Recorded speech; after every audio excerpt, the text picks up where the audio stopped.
अक्लमंद हंस एक बहुत बड़ा विशाल पेड़ था। उस पर बीसियों हंस रहते थे। उनमें एक बहुत सियाना हंस था, बुद्धिमान और बहुत दूरदर्शी। सब उसका आदर करते ताऊ कहकर बुलाते थे। एक दिन उसने एक नन्ही सी बेल को पेड़ के तने पर बहुत नीचे लिपटते पाया। ताऊ ने दूसरे हंसों को बुलाकर कहा, देखो, इस बेल को नष्ट कर दो। एक दिन यह बेल हम सबको मौत के मुंह में ले जाएगी। एक युवा हंस हंसते हुए बोला, ताऊ, यह छोटी सी बेल हमें कैसे मौत के मुंह में ले जाएगी। सियाने हंस ने समझाया, आज यह तुम्हें छोटी सी लग रही हैं। धीरे धीरे यह पेड़ के सारे तने को लपेटा मारकर ऊपर तक आएगी। फिर बेल का तना मोटा होने लगेगा और पेड़ से चिपक जाएगा। तब नीचे से ऊपर तक पेड़ पर चढ़ने के लिए सीढ़ी बन जाएगी। कोई भी शिकारी सीढ़ी के सहारे चढ़कर हम तक पहुंच जाएगा और हम मारे जाएंगे। दूसरे हंस को यकीन न आया, एक छोटी सी बेल कैसे सीढ़ी बनेगी। तीसरा हंस बोला, ताऊ, तू तो एक छोटी सी बेल को खींचकर ज्यादा ही लंबा कर रहा है। एक हंस बड़बड़ाया, यह ताऊ अपनी अक्ल का रौब डालने के लिए अंटशंट कहानी बना रहा है। इस प्रकार किसी दूसरे हंस ने ताऊ की बात को गंभीरता से नहीं लिया। इतनी दूर तक देख पाने की उनमें अक्ल कहाँ थी। समय बीतता रहा।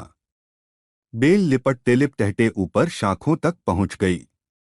बेल का तना मोटा होना शुरू हुआ और सचमुच ही पेड़ के तने पर सीढ़ी बन गई, जिस पर आसानी से चढ़ा जा सकता था।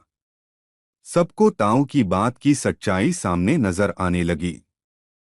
पर अब कुछ नहीं किया जा सकता था, क्योंकि बेल इतनी मजबूत हो गई थी कि उसे नष्ट करना हंसों के बस की बात नहीं थी। एक दिन जब सब हंस दाना चुगने बाहर गए हुए थे, तब एक बहेलिया उधर आ निकला। पेड़ पर बनी सीढ़ी को देखते ही उसने पेड़ पर चढ़कर जाल बिछाया और चला गया। सांझ को सारे हंस लौट आए, पेड़ पर उतरे तो बहेलिये के जाल में बुरी तरह फंस गए।